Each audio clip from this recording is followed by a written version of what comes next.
Doomed to Repeat is a Delta Green actual play podcast with violent themes and adult language. Listener discretion is advised. Hello and welcome back to the fourth and final arc of our Delta Green campaign titled Doomed to Repeat. I'm Sergio, your handler. You know, it's wild to say that out loud, fourth and final. 5 total years which have been some of the most transformative of my life. When the world shut down at the start of the pandemic, I, along with the rest of Mayday, made a choice.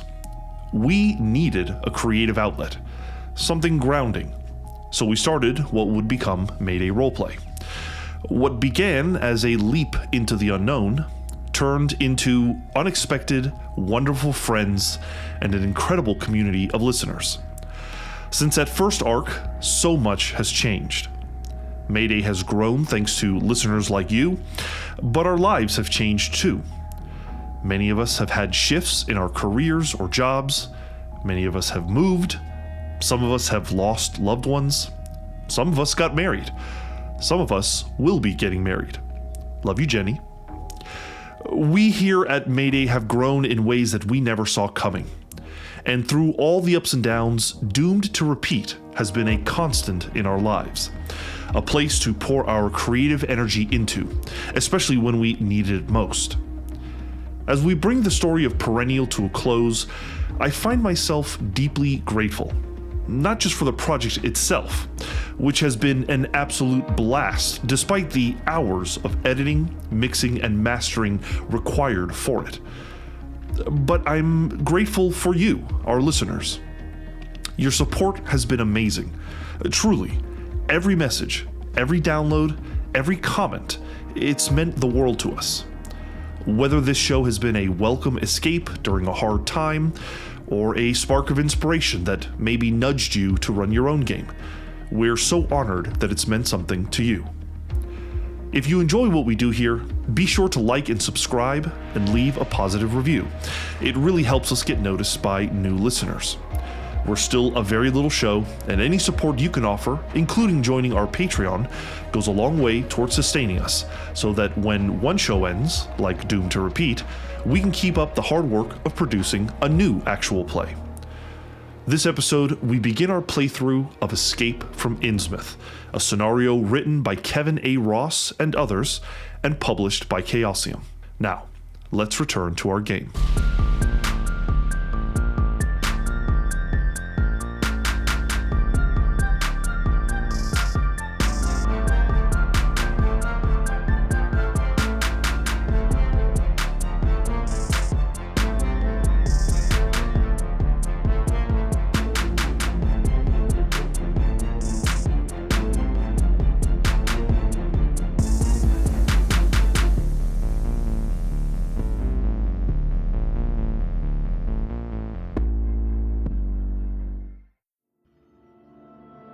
America, 1927.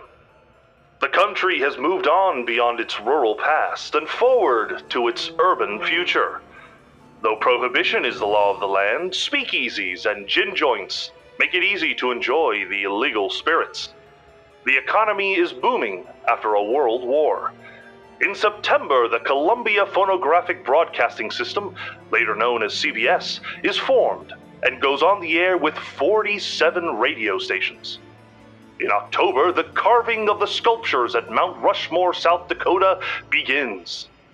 And in November, the federal government, led by the U.S. Treasury Department, began their investigation of the degenerate town of Innsmouth, Massachusetts. This is that story.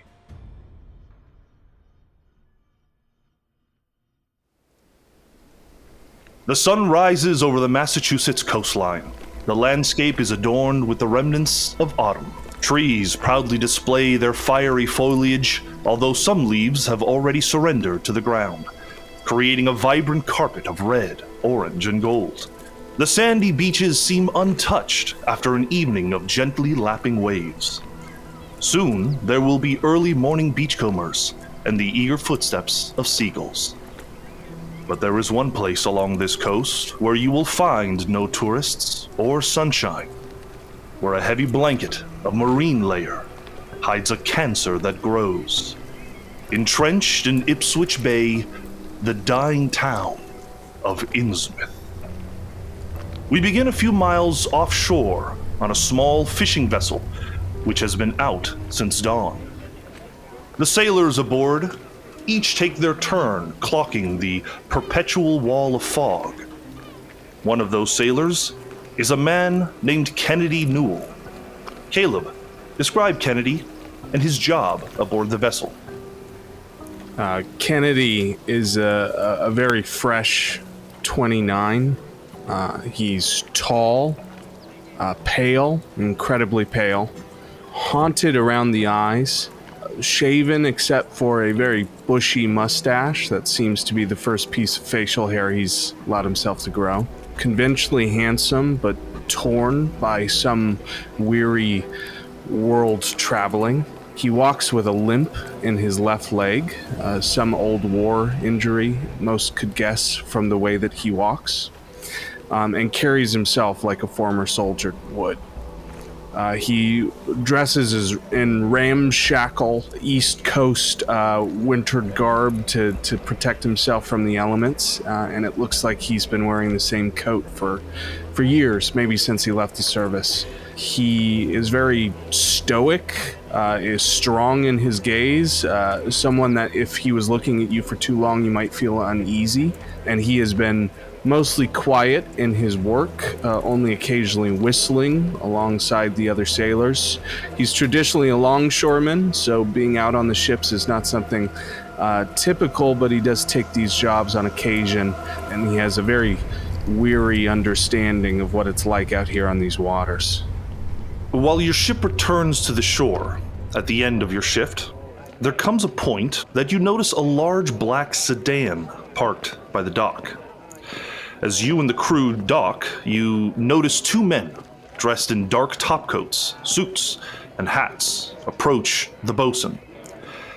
They exchange words before the bosun turns and points in your direction. The men don't climb aboard, but the moment your work is done and you are leaving for lunch, the two men approach you. One is tall, blonde, and handsome, also in his late 20s, early 30s. The one beside him is a perfect soldier with a thin, greased mustache. The tall blonde says, "Kennedy Newell?" That's me. "My name is Agent Ryan. This is Agent Burton. We're with the U.S. Treasury. How you doing?" And he puts out a hand. If this is another draft, then I hope there's a better meal plan. No draft, soldier, but we do know that you served your country in France, and we'd like to see if you're interested in maybe doing it one more time here in America. I don't take much to shores outside of these ones any longer. I'm not an invader anymore. Well, that's good, because you won't be doing much invading. In fact, we want you to work in the Massachusetts area. We understand you know the waters of this area like the back of your hand, correct? I don't know that anyone could say they know these waters. There's things out here that few men can explain and fewer men will talk about, but sure, I know them as well as anybody else. Well, good. Look, I can't tell you much, but I can tell you my superior would like to meet with you and a few others to discuss this matter in private. This is a classified mission, you see. We wouldn't be bothering you if we didn't think you were the only man for the job. Sure. Well, excellent. Take me to your leader. We aren't going to take you ourselves. We would like you to meet with him tomorrow evening at 8 p.m. You're to head to the Federal Building in Boston, room 402. You'll ask for Agent Drew. Agent Drew. Am I getting paid for this? A wry smile goes up Ryan's face, almost as if he was warned that you might say something like this, and he says, "Of course, you'll be paid for your time, as will everyone involved. You'll be working mostly with civilians." The civvies? I guess I'll have to ask Agent Drew about this. "I promise it'll all make sense once you meet us tomorrow." Mm-hmm. A phone number is given. The two men in coats turn and make their way back to the vehicle. The phone number is explained that you must call it to confirm that you have received this message and that you will be at the Federal Building, room 402, tomorrow at 8 p.m. Do you make that phone call? Yeah, I think that Kennedy's been staying in a hotel local to the area, and he will go in and request use of their phone and pay whatever coinage he has to, connect to operator, and see if he can't make that call the same night. It's a short phone call, but sure enough, you confirm that you'll be there. You have a little less than 24 hours before the meeting that you were told to go to. Is there anything that Kennedy does in preparation? Yeah, Kennedy's leg has been hurting him all night, especially from the boat. He always believes that the water makes his leg hurt worse than it should. So he goes up to his room in the hotel. He shuts the door. He takes a chair from the writing desk off the side and props it in against the doorknob itself. Goes into the room, sits closest to the window, opens it up so the breeze comes through and the curtains blow about him. He removes his little fishing cap beanie, and he takes out this massive vinegar jug that he's been squirreling away under his bed. He got it from Freddie a while ago, and he's been waiting to break into it. And so he pours himself some shine and gets belligerently drunk. Across town, at the First Faith Pentecostal Church, two men in coats pull up in a black sedan. They step out and enter. What they find is an interesting sight. It is after normal church hours, and yet the church is packed with people. Zach, could you describe your character? And what does it look like? What do these two men walk into here in the Pentecostal church? They walk into a dense wall of sound. There's a combination of a piano in the back corner. There's stomping and clapping and singing, but also the sound of long form, tarrying and wailing and worshiping. You can hear people whispering and saying quick exchanges of words as women are filled with the Holy Ghost and babies are transferred from moms to ushers. There's noise everywhere. There's a million things going on. But this is a prayer service, and in the back of the church, handing a box of lap scarves off to an usher is Freddie Thurman, who's dressed in a white shirt, simple skirt, has a fan, like the paper church fan stapled to a thick popsicle stick, is attentive of this sea of events in front of her, but also not surprised, actually somewhat bored, and is watching the door. You can tell that they have a longer coat or a blazer kind of on, and there's something in the back of the jacket, but you can't tell what it is. And she looks at the new people entering at the door, and there are probably two ushers that are asking them to wait. Yeah, exactly. That usher walks up to the two men, and you can hear, even over the ruckus of prayer and singing, one of the men says, "We're looking for a Frederica Diamond." The usher kind of looks in your direction, but knows from experience not to give away that it might be you that they're looking at. Freddie looks and makes eye contact with that usher and doesn't move, but keeps watching. The two men turn away from the usher, kind of dismissing him and walking into the church. They dodge out of the way of fans and hands being thrown into the air and women fainting. And they eventually spot you. The two men look in your direction, they look at each other, and they just walk right up to you. And they say, "Excuse me, are you Frederica Diamond?" It's just Freddie. Freddie's fine. Freddie. Well, Freddie, could we talk to you in private for a little bit? It's a matter of national security. Private? Well, she looks to the sea of people and back at them. Kind of hard to do that, with him listening and everything. But maybe we can step outside for a little bit. As you are making your way, you kind of have to go the long way around, and so you pass the pulpit, the stage where the preacher usually stands, and the shorter man continues to speak, and he says, "My name is Agent Mancini, and this is Agent Hoist. We know that you know that we know what you get up to as a business. And under different circumstances, you might be heading to Boston in handcuffs. But you're in luck, because our superiors believe that your knowledge of the underground markets in this area can prove invaluable. Now, like I said, your country needs you. And if you'd be willing to help us out, we might be willing to turn a blind eye for past indiscretions. Pardon me for speaking so forward, but we're on a bit of a time crunch. Huh. This eye that turns for everybody, not just for me, right? My whole crew, everybody. Naturally, we can make sure your business associates don't catch as many strays over the coming year.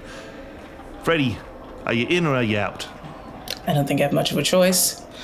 Obviously, this will be happening, regardless of whether or not I'm here. So I'll go to your little meeting. Excellent. Excellent. The address is the Federal Building, room 402. You'll ask for Agent Drew. Take this card. You're going to want to call it and confirm that you'll be there. Fancy. Can I offer either of you something to drink in the meantime for the road? We're fine. It's a little hot out, but we'll be all right. Appreciate your time, Freddy. Have a nice day. Same to you. Watch out. You're going to get, sort of stealth anointed if you go that way. Just take the door on the side. They ignore you, and sure enough, yes, they get stealth anointed. Just oily foreheads as they reach the sedan. You have a phone number. Do you call it? I do. Sure enough, there's a voice on the other line. It's kept brief, and they confirm that you'll be there tomorrow night. With 24 hours to prepare, do you do anything in particular, Freddy? She tells her very small team what the fuck just happened, and probably clears out the stash now that it's been found. At the end of the service, the church is empty, except for one person who's probably passed out in the corner with a shawl over them. And Freddy steps over them, and right under where it says, "Do this in remembrance of me," there's a floorboard that lifts, and there is to use an out-of-date reference, a Costco's worth of liquor underneath the pulpit. And that is emptied by the end of the night. In Newburyport, small city north of Innsmouth, in a modest estate, in a dark parlor, 3 people sit around a circular table, holding hands. One is a Lady Clifton, an older socialite obsessed with speaking with her late husband, Charles. The other is her spoiled son, Arthur, who does whatever mommy tells him. And finally, there is their spirit medium. Lev, could you describe Cora and how she runs a seance? Cora Locchio is recently 24, pretty average in size, height, and general aesthetic. She wears today a blouse with a little tie in the front around the neck, so it's kind of a high-necked thing. And there's a little keyhole underneath the tie, kind of flowing sleeves, a simple kind of maroon skirt, some heeled boots. She's got kind of long hair that really isn't in style with the modern folk. And she's kind of pinned the 2 sides back in just some basic little curls. She wears a monocle around her neck that every so often she'll pull out and kind of fit into her eye. It doesn't look like it's actually practically used. It's just kind of almost like a comfort gesture. And she kind of leads this, not in a religious way that some people might lead a seance, not in an esoteric way like some people might, in more of a think about your family and what you want to say to them, and just speak it out and see what kind of reaction we get. Just as you have passed the baton to Lady Clifton, and she begins to kind of shake and feel as if she is channeling the spirit of her late husband. Just as she's about to speak, there is a tremendous banging sound, and both her and her son scream in terror. She summoned the devil again! Arthur, I think you don't need to worry about that. She's having her feelings and processing her grief how she needs to process it. I believe that was the door, though. May I? The butler opens the door, kind of as you were standing, and he says, "2 federal agents at the front door, madam." Lady Clifton kind of pauses and stands to deal with the butler, but he corrects her. "They're here for Miss Loquillo." Madam, For me? he gestures for you to exit the room. Pardon me, I'll be back in just a moment. Think about what you want to tell Charles. And maybe, I don't know, people on this plane of existence don't like being yelled at, so maybe you also say it gently as you would to a lover. He was your lover, yes? You were very intimate, no? We were great lovers. Arthur grimaces and says, "Ooh, Mommy, spare me." Tell him your feelings in a way that aren't going to scar your son, but also will be enticing for him to talk to you. And I'll help facilitate when I get back. As you begin making your way out the door, you can hear the conversation between Lady Clifton and Arthur, and it sounds like he's never heard this fact that his mother was intimate with his father, and he's very curious as to what all of that meant. Es un huevo. But eventually, you walk to their front door, and there waiting for you are two individuals. Hello? One of them is standing there, and he says, "Hello, my name is Agent Smith, and this is Jameson. We'd like to speak to you, Miss Loquillo, if you have a minute." Es loquillo. Loquillo. Yeah, sure. Loquillo. Muy bien. We understand that you have a special set of gifts, and our superior would like to invite you to participate in an operation for the U.S. government. Would you be interested in something like that? That sounds exceptionally questionable in all directions. What gifts are you referring to? Specifically, I don't know which tools I might need to bring. Specifically, photography skills. We've heard you have a lot of experience with operating photographs and developing photos. Yes. I can certainly do that. I don't want to seem too eager for the government to just whisk me away to wherever they want. What's in it for me? Well, if you try to seem not eager, you're kind of failing at that. But I'll placate you. We're aware that you participated in some services for the Averill family that live in Innsmouth. Is that correct? Yes. I had a seance with Cynthia. It must have been a couple months ago. Well, we believe that your experience with that town and will make you an essential asset to this mission. We understand that you're a recent U.S. citizen, and we think this would be a great opportunity for you to serve your country. Well, it wasn't my country by my choice, but if you're offering me options, who am I to say no? No? This is the land of options, Miss Loquillo. He hands you a small business card with a phone number on it, and he says, "Head tomorrow at 8 p.m. to Boston. You'll look for the Federal Building, room 402, and you'll ask for Mr. Drew. Make sure to call that number, Miss Loquillo." Muy bien. Bien hecho. All right. I can do that. The two men leave. Ay, Miss Loquillo. Stupido. Lady Clifton, shall we continue? Charles, yes? Please, I think I feel him coming through me now. Ooh. That phrasing. We will work on that phrasing. Arthur, you may want to cover your ears. Your seance becomes strangely erotic for the rest of the evening, but Yeah. eventually you are alone, and you are reminded of the card with the phone number. Do you call it? Yeah, I'll flip it over in my fingers, and I live in a house with my mother, my aunt, and my cousin, and her children. And I think Cora goes out into like the hallway of the building to where the one singular phone is, and has to like shake off a niece or a nephew as she goes, and then they'll pick up the phone, call through the operator, all that jazz. Sure enough, yes, you make the appointment. Is there anything you do in the short time between now and tomorrow at 8 p.m.? I think Cora is gonna take out her vest pocket autographic Kodak camera, and she'll just kind of press open the viewfinder. She'll kind of push out the like bellows looking thing of it, and just really like clean everything out and shine like all of the joints so that it's working smoothly. She has this tiny pocket like Ouija board that she's made and like blessed with all of her own like certain magics that she, like family kind of magic blessing that she's done. So she kind of re-ups that and tucks them all away in a little like shoulder bag, brushes off her brown kind of trench coat, and then kind of gets halfway through explaining to her family what she's doing tomorrow, and then quickly gives up because she knows they're gonna ask way too many questions that she doesn't have the answer to, and it's gonna just upset them. So she just says, I have a meeting tomorrow at 8. I'll be home at some point. Don't worry about it. Don't wait up for me.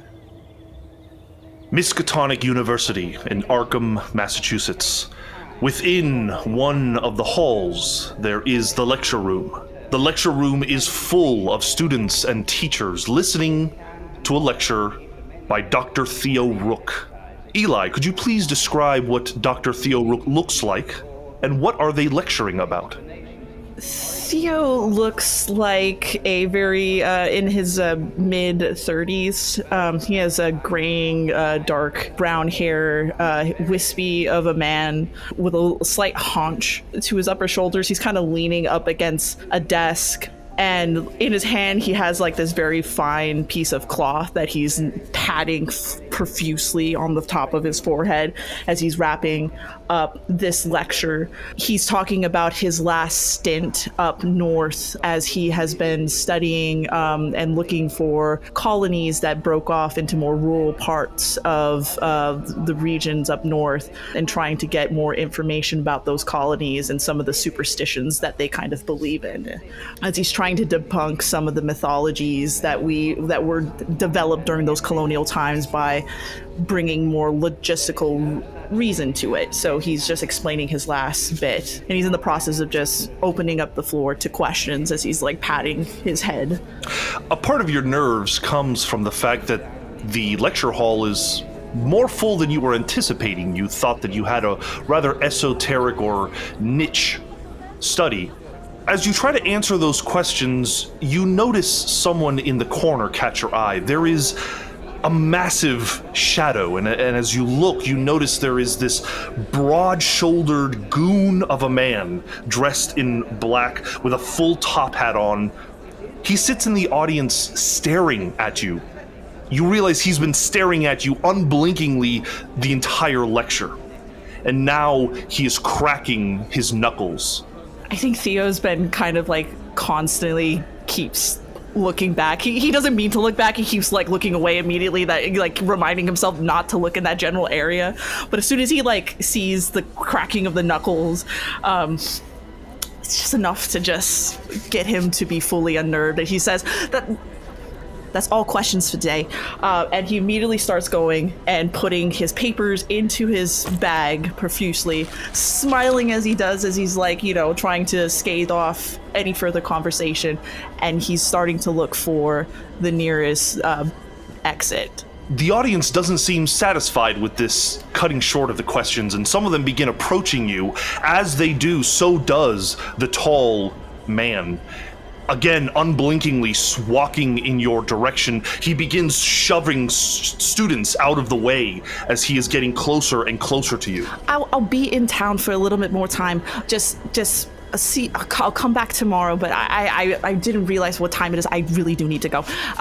I'll see you gentlemen later. And he just starts to make a very nervous beeline out the door. You are able to push past any students that are blocking the doorway. As you make the corner, you are suddenly stopped by a voice, and then you realize there's a 4'5" man standing in front of you. He like jumps at it, and he almost like trying to reach out for his ears for a minute. Jesus. Dr. Theo Rook, my name is Agent Stone. And he puts out a straight hand in your direction. Who? Who are you? Agent Stone, and this is Hammer. As you go to comprehend what he just said, you look and you see the lumbering man is now standing behind you. His eyes are almost bloodshot red looking at you. My good man, do you understand that you are in an institution of academics, and that requires a level of quiet? Oh, I'm sorry, I'm just naturally loud. Again. Could we speak to you in private for a moment? If that privacy includes a little bit of, quietness from you, again, very loud, you are echoing through these halls. You are disrupting education. Yeah, sure, we'll be quiet. Just follow me this way. Jeez. Do you guys have to be so abrasive? I'm walking with them. Y'all out here like I'm carrying a carton of giggle juice or something. Like, Jesus Christ. Oh, no, we wouldn't be carrying giggle juice, Doctor. That'd be illegal. Right. Yeah. Anyways, I'll like lead them to like one of the lecture halls that are empty. As you're walking, you can't help but notice Agent Hammer, who is staring at you, his eyes shot, and he says, "Sorry, I got pink eye." Ain't that contagious? He looks at Agent Stone, who nods his head and says, "Sorry," and he closes his eyes and looks in a different direction. I take one extra step away from him. If he wasn't already making me nervous in size, just the fact that he's carrying something. Once you find yourself in private with the two men, Agent Stone says, "Doctor, how would you like to be part of a clandestine mission on American soil, fighting for Uncle Sam?" Why? Why? Well, you'd be helping the American people, of course, that's why. Ain't I doing that already with the wonderful studies in which the academic gods had blessed me to be doing that instead of fighting the war? Yes, we are aware of your military record, or lack thereof. We can't go into specifics here, but tomorrow at 8 p.m., if you joined us over at the Federal Building in Boston, you might learn a thing or two about a particular town in this state that very few anthropologists have had access to in a couple of decades. Is it what I think it is? He just kind of nods in solidarity. Now, why didn't we start this conversation off with that? That would have been much more easier just to get us through this whole shabacle. Of course, I would happy to help. Whatever mission would get me access to Innsmouth. For academic purposes, of course. Of course, academic purposes, of course. Well, here's a phone number. Just give it a call to confirm that you'll be there tomorrow night. And he hands you over a small card. Are you two going to be there? No, we've got other business. Good. Unless you'd like me to be. And Hammer opens his eyes and looks back at you. I think you should go see a doctor, son. Good idea. Yeah. He scratches his eye. Don't wash hands. If that's all they're gonna give me, then I'm gonna go spend some coin on a phone call. Sure enough, you do. And sure enough, an appointment is made for you to arrive tomorrow at 8 p.m. You have less than 24 hours before this meeting. Is there anything that the doctor does in the meantime? I think he might just go back to whatever rinky-dink office he might have, make sure that he has any supplies, maybe let the university know that he's traveling out of office and he won't be here for any remaining lectures that he had, because he had a couple more he was supposed to give. And if they had any problem with it, they could take it up with the US government. And then after that, he'll just head out to Boston, because I think he has to travel a little bit to get down there. You are in Arkham, which means you'll be traveling north to Boston. Cora, you'll be traveling south. Kennedy, you might be more on the ocean side by Gloucester or Rockport, so you'd head inland. It is the next day, a cold Sunday afternoon in November. Inside the Federal Building is a large office room. Arthur Clark, a mild-mannered accountant, has been sitting there, waiting, as a group of his fellow agents walk into the room. There is Agent Ryan, Agent Burton, the two folks that met with Kennedy Newell, and a third man that you, Arthur, know as Mr. Drew, a big barrel of a man who is already smoking a lit cigar. They walk into the room, and Arthur, could you describe yourself? What do you look like? Yes, you see, Arthur Clark is a very well dapper individual. He is very kind of short for a male, like 5'5", he'll say 5'6". He has very, very bushy mustache and is very about keeping his desk clean, organized. His nails are even cleaned, very, very polished. Everything is crisp, nice. He has all his good number 2 pencils ready and his trusty abacus right there, waiting to do any quick corrections. The big barrel of a man walks in, smoking his cigar, does a double take when he notices you, and kind of speaks in your direction and says, "Who's this?" Who's this? You came into my desk. What? Who are you? Albert Ryan, or Agent Ryan, speaks up and says, "It's the accountant, sir." Mr. Drew seems to just kind of catalog this and continues as if it doesn't matter to him. And he turns to Agent Ryan and says, "Have we heard yet from Mackie? I don't want to ruin his cover, but if we're sending people in anyway..." And Ryan interrupts and says, I'm sorry, sir, but Mackie can handle himself. If anything, they'll likely be approached by him first. Excuse me. They both look in your direction. Gentlemen, would this be a conversation best out in the hall? I don't know if I'm supposed to be hearing this. Mr. Drew says, if you're here, it's because you're supposed to hear this. Have you told him? And he gestures to Agent Ryan. And Agent Ryan says, not yet, sir. Mr. Drew turns to you and says, son, you know Lucas Mackey, don't you? I am aware. I don't know him quite as, he's not my best friend. That's Stanley down the hall. That he's good people, but he's not my best friend. He's just a good friend. The point is that you know Mackie, and you're a part of this because we'd like you to join this mission that we're about to put upon these 4 other individuals that are showing up tonight. Arthur's gonna straighten up a little bit because you said the words mission, and is going to get a little serious and lean forward. What kind of mission? What kind of mission would be for that we need me for? A mission that could save the life of Lucas Mackey. Are you in or are you out? Well, when you put it that way, of course I would be in. That is absolutely yes, in. Excellent. Well, follow us. But. And they just start walking away from you.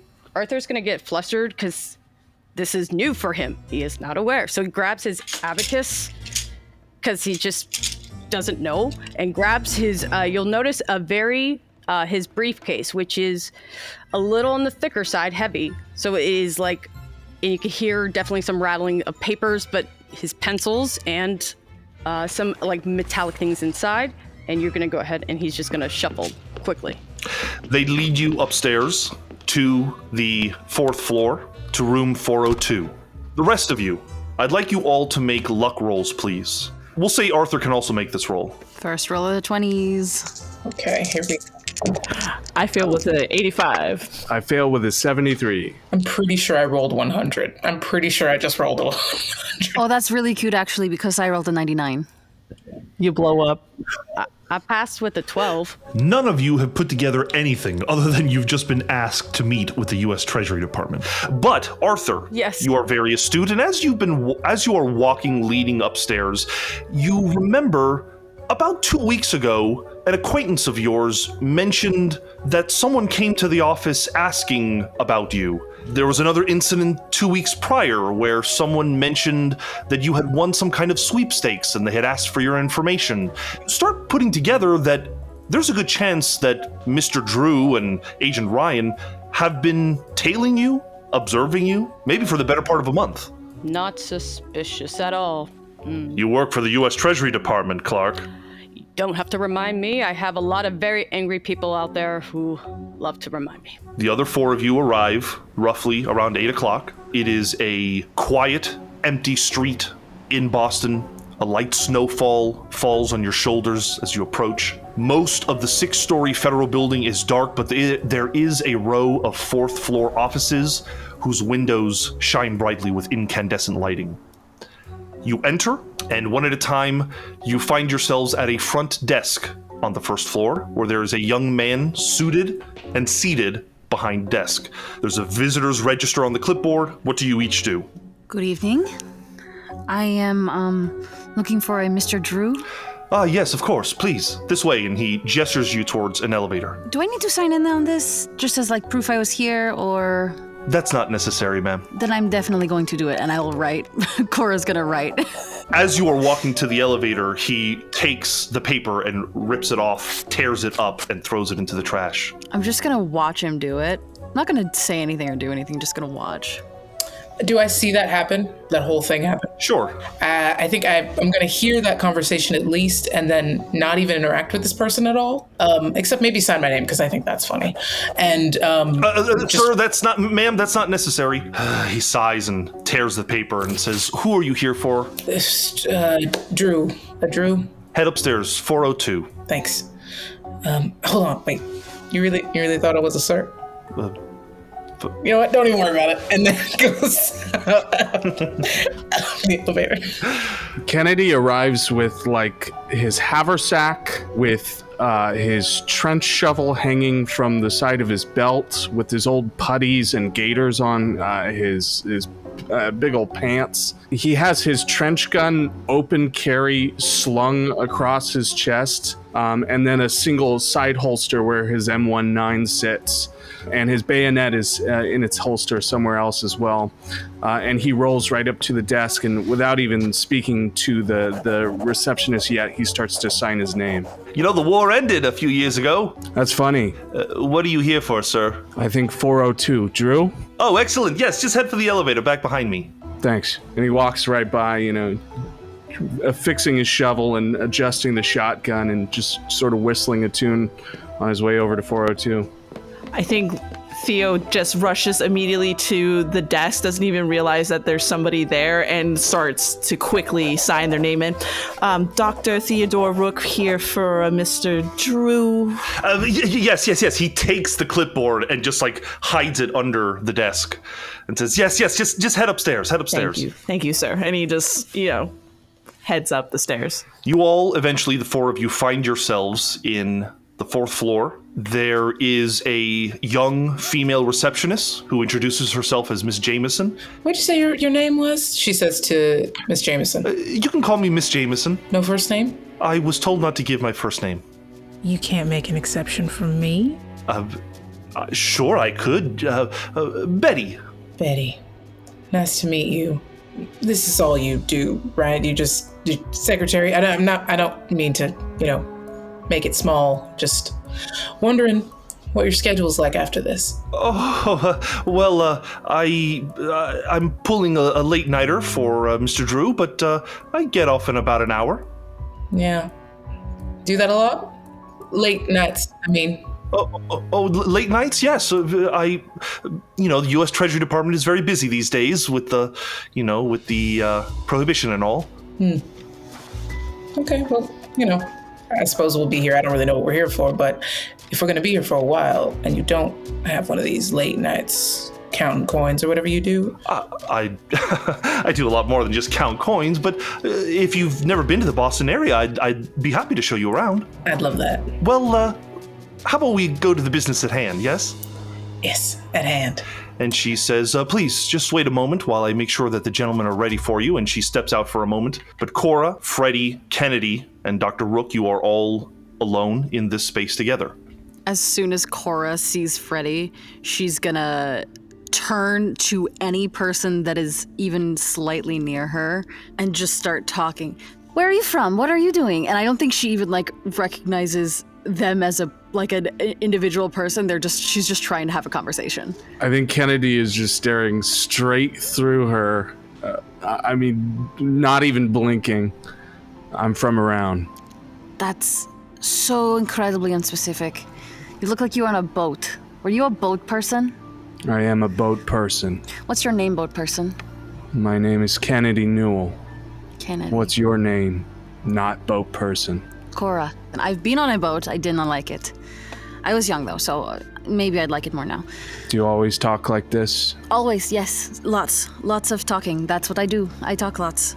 Sometimes not even to people that are living. Cryptic. What's the weirdest thing you've seen on the ocean? I've heard crazy stories, and I want to know yours. Well, speaking about those things tend to make it come to an existence. You don't want to invoke things, right? I invoke things a lot. That's kind of my job sometimes. There's a place called Devil's Reef. That's one of the worst places I've been, or at least heard of. I got close enough. Devil's Reef. Are there devils there? Something like it. Something like... You ever seen fireflies where you're from? Yes. A little like fireflies out on the water, floating just above the surface in the fog, but bigger and brighter than you'd ever think, and you stare long enough and you get lost. It takes a part of you you can't get back. The entire party is kind of enraptured in this story, and Freddie, you look and you notice that Miss Jameson is at the door, and she's also kind of enraptured by the story. And she, oh, excuse me, Mr. Drew is waiting for you in his office. If you'll please just follow me. You are all led down a long hallway into a small office complex and towards an open door. Inside, you can see a meeting room. There is a long table surrounded by men, some of them in uniform, some of them seated in chairs. Cigar smoke hangs thick in the air. As you enter, some of you recognize Agent Ryan and Agent Burton, specifically Kennedy. But there is a large man who is clearly in charge, smoking a cigar at the head of the table. Agent Ryan asks you all to step in and to sit down.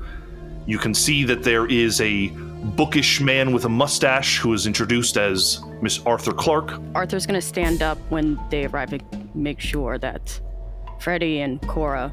Would you dames like your chair? Are you your chairs? I'm quite capable, thank you, though. Yeah, you don't have to do that for me. Like, never mind. No. You are shown to your seats and introduced also to a man in military gear who is Major Joe Maines. Additionally, you are introduced to a man named John Edgar Hoover, the director of America's Bureau of Investigation. What? Just a little J. Edgar Hoover drop, that's all. Wow! You didn't tell me there'd be celebrities. Afternoon, sir. Finally, you are introduced to Mr. Drew. He's staring very dramatically out the window of this office, and once everyone has found their seat, he turns and takes a drag of his cigar and lets it out of his nose, and he says, "Gentlemen, ladies, I know you're curious as to why you've been called here tonight. The government needs your aid in a matter of utmost importance. Is anyone here unfamiliar with the town of Innsmouth?"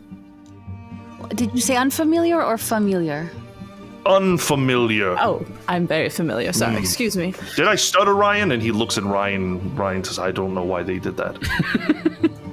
Well, because you are all familiar with the area, and in particular the town of Innsmouth, I feel there is no need for me to explain why your government is becoming involved. A lengthy investigation has been conducted by this department and has revealed the need for swift and sure measures to be taken against the widespread criminal activity we believe is occurring in that town. We believe numerous federal and interstate laws have been violated, including conspiracy to transport illegal alcohol, kidnapping, murder, and possibly even slavery. There is no need for me to elaborate to you the vile and disgusting practices some of these cutthroats and criminals are rumored to indulge in. Although the figures are sketchy, we now assume that at least half the people in that town are involved in a criminal conspiracy of some kind. One that reaches all the way up to the most powerful families in town, and he raises his hand dramatically. Needless to say, a police action of this type must be handled with delicacy, not only to avoid alerting the criminal element in Innsmouth, but also because the action might be viewed by some as a violation of constitutional rights. Never before has federal martial law been declared over an entire township, but the government does feel there is no alternative. Now, before I can speak any further, I must ask you to sign these documents, and he passes down the desk to each one of you this thick stack of papers. It is an oath of secrecy, binding you to keep secret any events that you should witness or take part of over the next few days. If you wish, you may choose not to sign, but in this case, you will be escorted to accommodations in the basement of this building, and by law, we can hold you for anywhere up to 72 hours without charges or arrest. Now, we have no desire to inconvenience you, but due to the secrecy necessary to this operation, it is essential that we maintain security. Kennedy has already signed. Arthur's gonna take out his very nice pen, sign it very flamboyantly, and send it over. Theo's gonna straighten up his glasses and kind of thumb through it a little bit just to kind of give the impression that he did read through this stack, and then he's gonna sign it. So if we, do this whole thing and then decide to publish a book about it, you can, do what the government does. Exactly, Miss Thurman. Just say that, and then signs it. Cora is fitting her monocle into her eye and fastidiously reading every single line of legalese. Eventually, Cora, it becomes obvious that everyone in the room is staring at you, waiting for you to finish. Whenever you're ready. Do you make a habit of signing things you don't know what they say exactly? Nah, I definitely read it all the way through. All right, well, I'm not as fast as you. Sorry. And they'll go back to... I just asked for the whole summary of it. Don't fuck up. Listen, you're not going to want to talk about the things you see in Innsmouth anyways. Cora, if you would like, you can attempt either a law roll or a bureaucracy roll to try to understand what it is you're reading. Let's see, do I have anything in either of those? I doubt I do. I'm an esoteric bitch. You're famous for rolling underneath suddenly certain things when you need it, so... Oh, I have 40 in bureaucracy, let's see. Well, that's not bad. A 32! Hey! Oh, shit. Very on brand for you. You read through it. It is a tight bit of legal paperwork that does instruct, like a typical non-disclosure agreement, that you will not speak about anything and that the government can hold you liable, possibly even bestow jail time upon you if you were to speak outside of this room about it. So when we're investigating, we're not allowed to talk about what we're investigating about to each other. Of course, you're all going to be part of a team. So we can talk to each other for as long as we're alive. We prefer that you go to your deathbed with this information. What are we talking about? I don't know. I just want to know how long I can talk to you guys about this before the government says shut the fuck up. I have to talk to you until I die? You might. Is that what this says? He looks down at he starts furiously going through the contract. Yeah, maybe you should have read it first. Can we get to the actual matter at hand? I suppose so. And she'll sign. Excellent.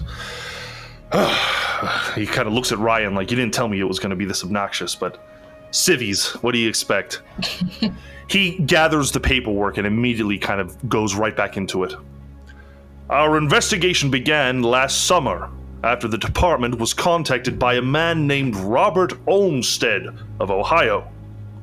While visiting family from Innsmouth the previous summer, the man had innocently stumbled upon what he claims to be a nest of illegal activity. A preliminary investigation proved some of the man's allegations were accurate, and so a secret investigation was launched. Agents were sent out into the field, and now we find ourselves here with you all. See, we can't get President Coolidge to sign the warrant to raid Innsmouth unless we can show him proof. And as you can understand, it's no easy decision to raid an entire town. Brings a lot of scrutiny to the administration if we aren't rock solid. And this is where you come in, Miss Loquillo. That was very good. Wow, I'm really impressed. Thank you for the effort. Genuinely. She is the most qualified photographer we could find in Massachusetts. Miss Loquillo is the linchpin to this operation. We are asking all of you to get Miss Loquillo safely into Innsmouth, assist her in taking photographs of any illicit activity, and then above all else, get her and her photographs back to us. Cora absolutely preens. Just... All this for that. Okay. And that's why we have to talk to her until we die. And even probably after you die, you'll probably have to talk to me. Sir, I have a I have a question. Why am I here then? You're an accountant, and we need to make sure that everything stays tip-top. Don't let these people spend more than they should. Ah! We're on a tight budget here. Oh, apologies. Now, while I'll leave the final approach to you all, our suggestion is you enter the town under the guise of factory inspectors. The town has been overdue for years and mostly lapsed to the recent discovery of forged inspection paperwork. We've yet to figure out if by inspection agents themselves or the owners of these factories. Here's as much information as we've been able to gather so far, and Agent Ryan approaches with a couple of folders and sheets of paper that seem to have different types of graphs and documents and information on them. There's a list of some of the incidents that they've been able to log. There appears to be testimony from someone named Arthur Anderson. We know for sure that the most important family in Innsmouth is the Marsh family. They've run Innsmouth since back in the 1830s. Now, nobody's seen old man Barnabas Marsh, the grandson of Obed Marsh, for over 10 years. His sons are now likely running the ore refinery. The Martin family run the other only business left in town, the fish packing plant. Mr. Drew finally kind of relents and opens up for questions. He sees that Cora has her hand up and he says, "Yes, Miss Loquillo." What exactly is it you want me to take pictures of? I'm assuming it's not just factory problems, no? We're not interested in the problems of the town when it comes to factory maintenance. No, we want you to document anything that might stand out, things that appear illegal.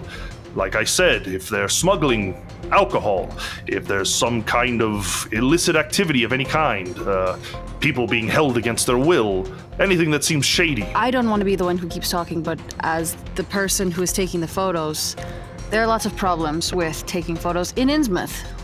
I can't use a flash because that's obvious that someone is doing something bright, and Innsmouth is covered in fog almost all the time. So where's the sunlight that I need to take the photos? Agent Ryan steps up and he says, Miss Loquillo, we understand the problems and the challenges that you're going to face, but that's why we've assembled a crack team of people to look out for you. Like I said, we really just need one solid photograph of something illicit, so we suggest you take your time, you ingratiate yourself into Innsmouth as best you can, and you strike when the iron is hot. If you catch my meaning. Is there somewhere we could go to buy some additional lights? I don't know how this works. No problem. There's plenty of photography stores in Arkham and Newburyport. Agent Ryan turns to Arthur Clark and says, Agent Clark, is there room in the budget for a vehicle? That might help you get in and out of town if that's what you could use. Yes, sir. We do have money in the budget for our car. That would be helpful, actually. Maybe the headlights could illuminate things. Cora, you also understand that if you were in a situation where there wasn't a ton of light, but there was enough incandescent light, you would have about a 50-50 chance of taking a good photo. So, you understand mechanically that it would be basically down to a dice roll if you were in a darker area. So we just load up. We keep a light to each of us, and we stay close to Cora in case she needs to take a picture or something. Are we being provided documents to say that we're inspectors or whatever, or are we just supposed to just run amounts? If that is the approach you're going to take, absolutely, we'll have documents made up for you. What about defense or wherever we're going? If we're going in dark places looking for weird stuff, I don't really see a gallery of soldiers. No offense, but what do we do? What do we have? I take offense. Believe it or not, I can do a good round of fisticuffs. I believe you. Ms. Thurman, if you need weapons of any kind, you can ask for them and we should be able to provide them. We want to keep a low profile though, so Tommy guns and big shotguns, unless you can hide them, are not recommended. Are we really gonna need that? I mean, Innsmouth is an old town. There's not gonna be anybody shooting at us, right?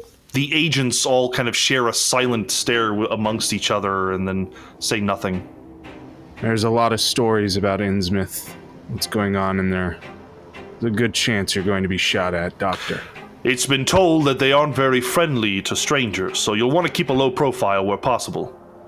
Don't want to attract any attention. I did go to Innsmouth like a month ago or 2 months ago. They were fine. They had me do a seance. It was lovely. Sort of. It wasn't bad. It's not that scary. Sort of.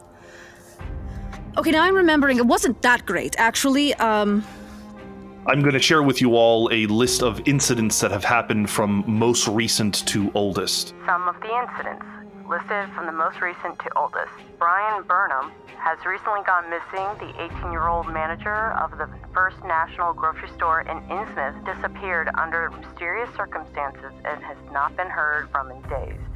His supervisor is District Manager Arthur Anderson of Arkham, who reported the boy has not responding to calls. Treasury Agent Bill Forbes went missing while investigating Cole's breakdown.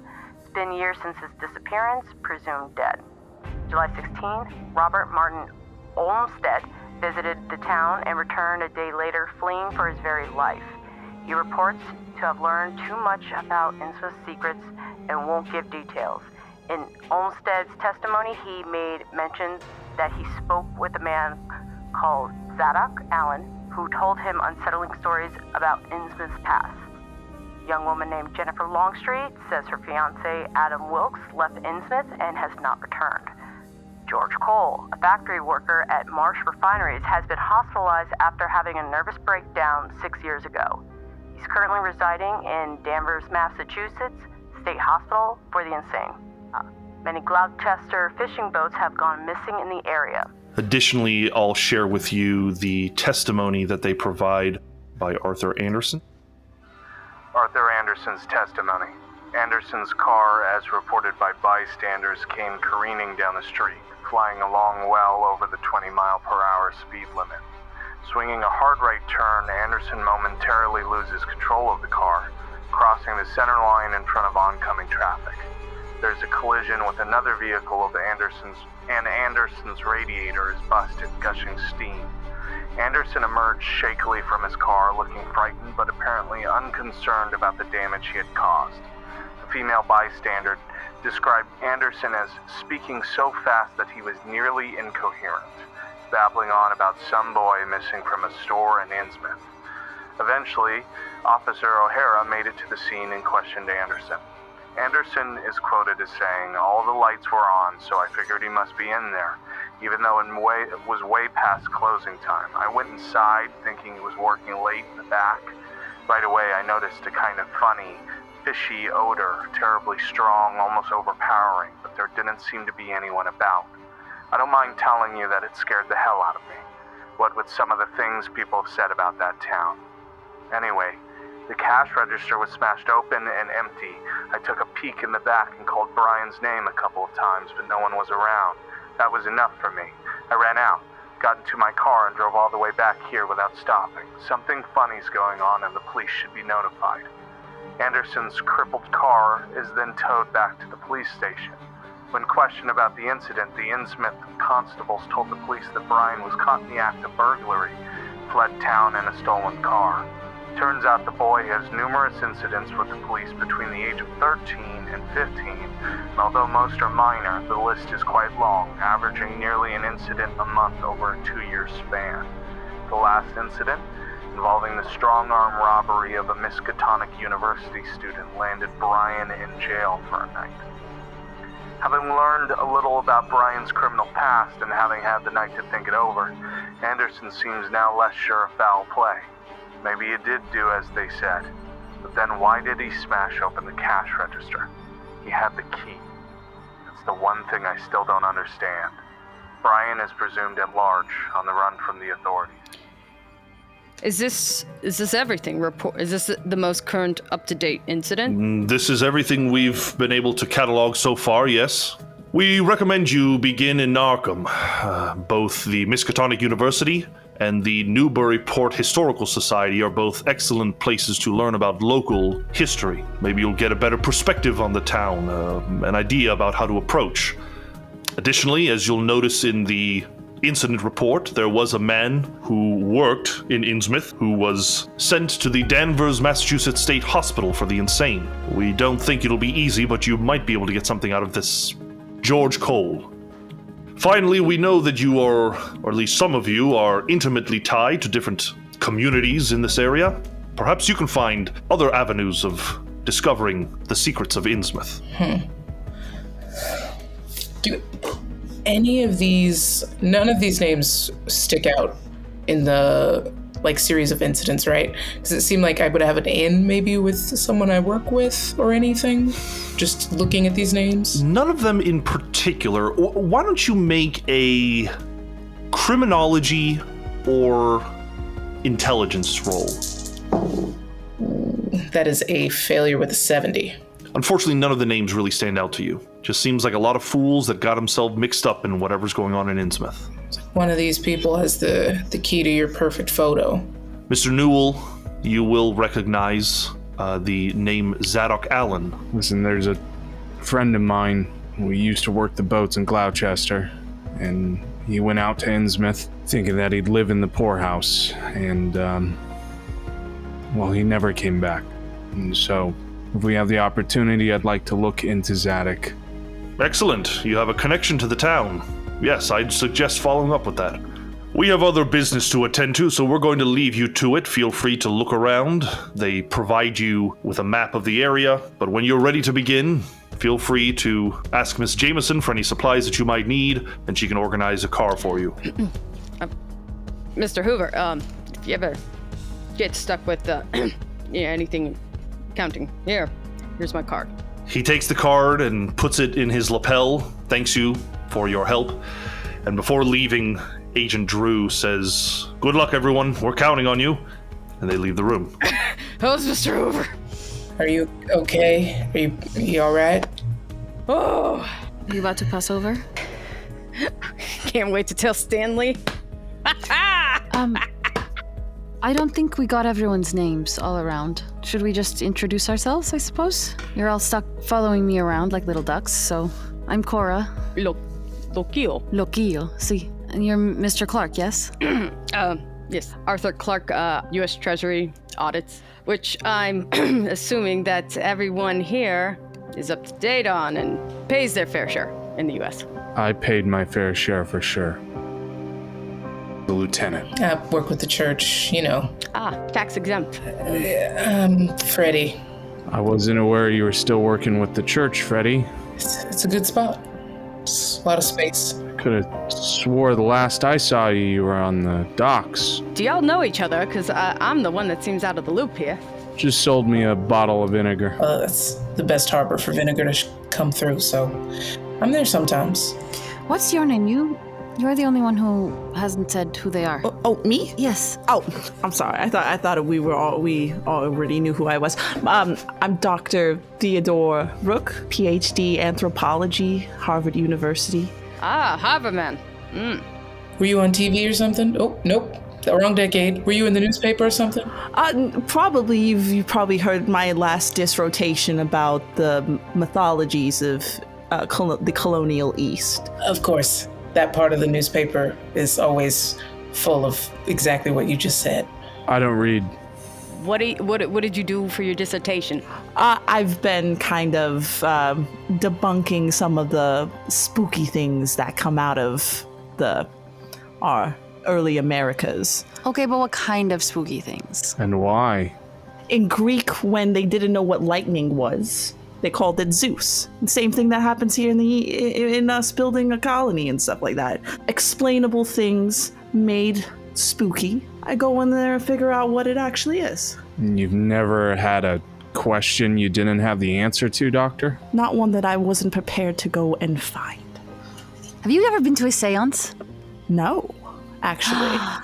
I've always wanted to see what it was about, though. I've heard things. We'll make sure to have one then. All of us together. It's very, very plain. Sometimes it's just people whispering in the dark. And sometimes it's spirits telling you what you need to know. And Cora gives Freddie the dirtiest look. Do you scare easy, Mr. Clark? I mean, I lived up in New York. That's where I grew up. I've seen a bear once. I've seen a bear.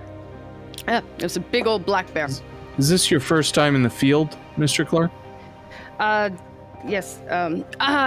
That's why I kept asking why I was here. I do audits. Maybe you should start asking yourself if the people back at home office like you.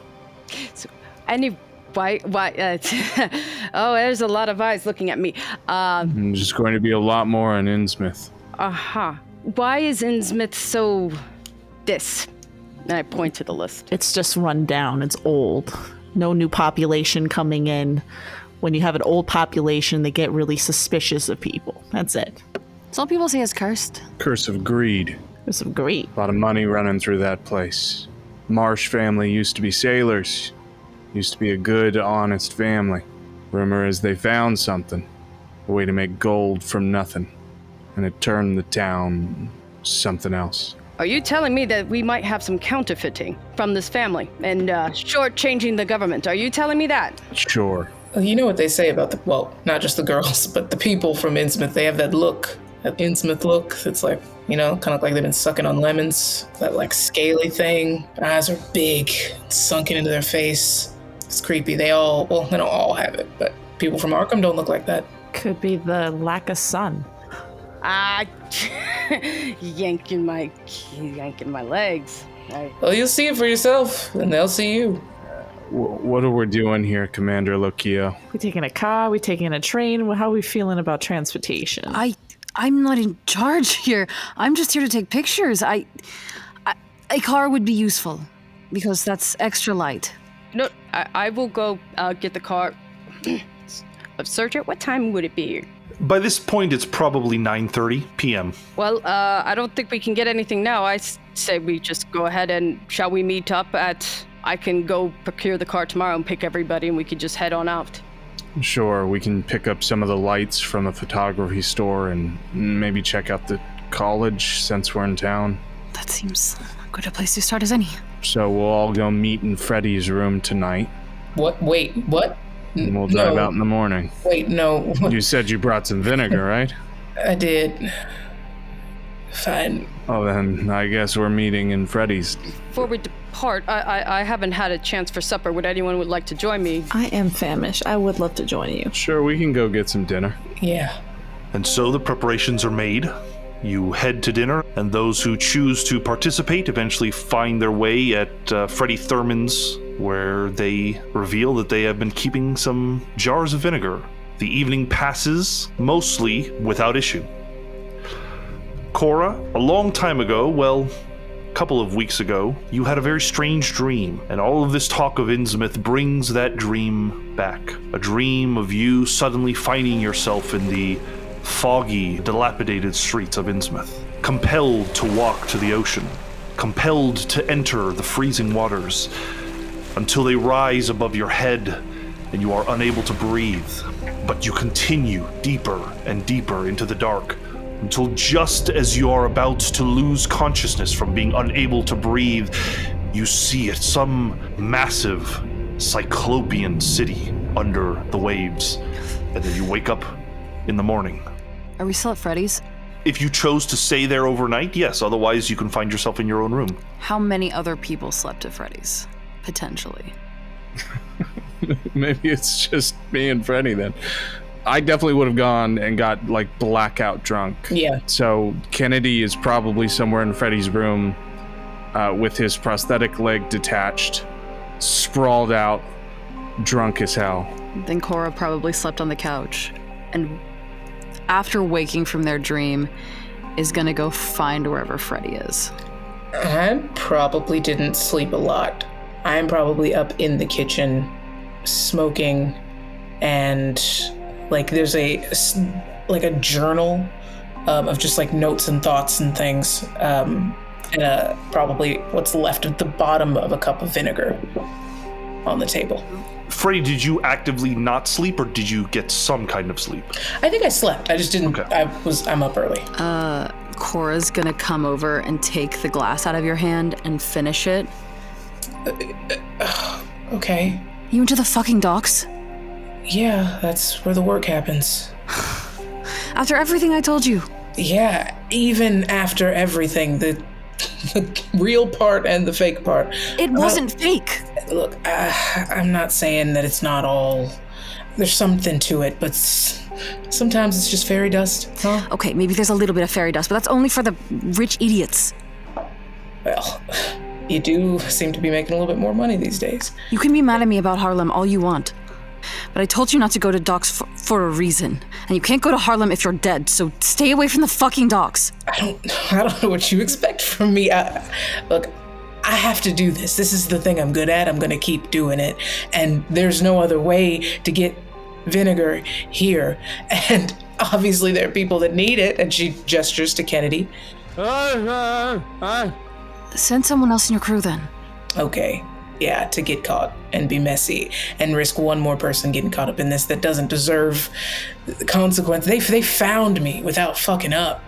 I didn't do anything yet. I mean, obviously I have, but I haven't even been arrested, and they know who I am and where I work. It doesn't matter if I go to the docks or not. I don't care if you don't believe my visions, but this one, it felt different. It's fine. Obviously, I'm here. It's gonna be a while before it has to happen again, and if we did whatever's happening in Innsmouth, maybe it'll be easier. I got allies there. I have ally there. I'm not trying to send anybody to the bottom of the ocean, including myself. And I appreciate you caring. I care about you. I don't want you to care about me. I want you to care about you. I care about me. I care about being successful. And Kitty, that's not the same thing. It's fine. It's enough. You're heard. I hear you. Taking ghost photos for the government now. Well, we'll see how the ghost photos go, if they're of any use. I mean, I have a lampshade. We could do some, shadow shit and spend the rest of the weekend on vacation. Do you think that auditor is going to let us fake things to give to the government? I think we could take them on a scary little hike. I'm not going to give them something that's not real. Rich people are one thing. Lying to the government's a little scarier than that. Well, you get used to it. But I understand. It's a big job. I'm glad you're here. It's been a while since we had breakfast. You got anything besides vinegar? Yeah. There's some grits on the stove. Freddie continues breakfast. Hot grits. Oh, and at the end, Kennedy, food's ready in a second. It's very clear that Kennedy's been having some terrible dreams. You have your breakfast, and you get ready for the day. We'll say that all 5 of you eventually convene together. Mr. Clark has procured a black sedan from the Treasury Department that fits you all comfortably. It is early in the morning, and we will find out what part of the mystery of Innsmouth you look into first next session.